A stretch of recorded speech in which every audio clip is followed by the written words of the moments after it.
earthquake right now, and this is actually moving. Can you see the cracks moving?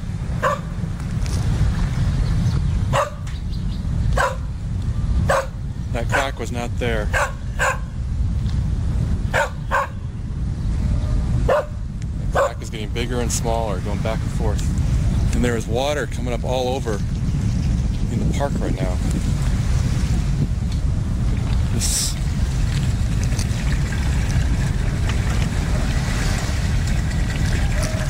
And here's a huge crack. And it's still moving. It's just going back and forth, swaying. It's making me kind of nervous.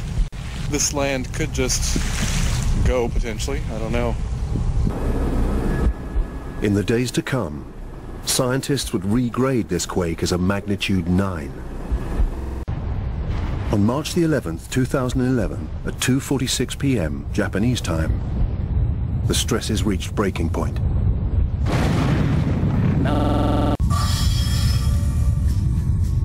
The Earth's crust is made up of several continent-sized slabs of rock, tectonic plates. Japan lies on a boundary between these plates. The Pacific plate is ramming into it at 8 centimeters a year, about the same speed your fingernails grow. The Pacific plate drives underneath it, snagging and catching as it goes. The plate that Japan sits on compresses and buckles under the strain. Over decades and centuries, immense stresses build up. The best early warning system people would have been the fact that there was an earthquake.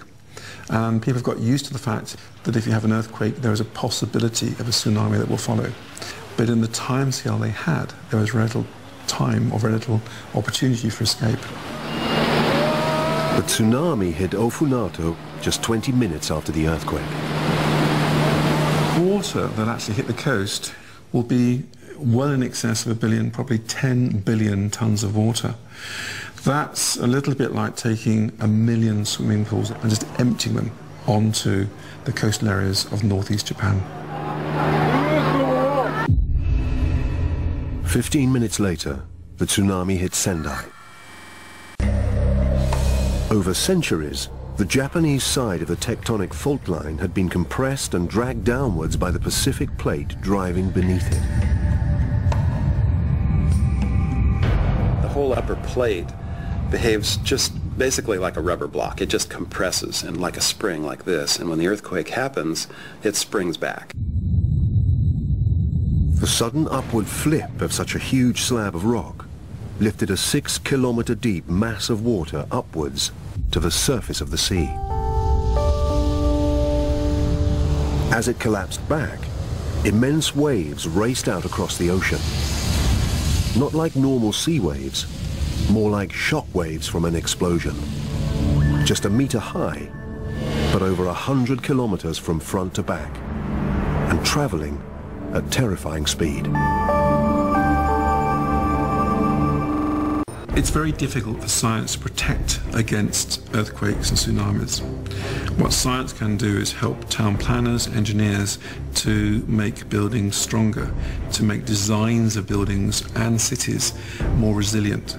We cannot stop these things happening. We can't prevent it, or we can prepare for it.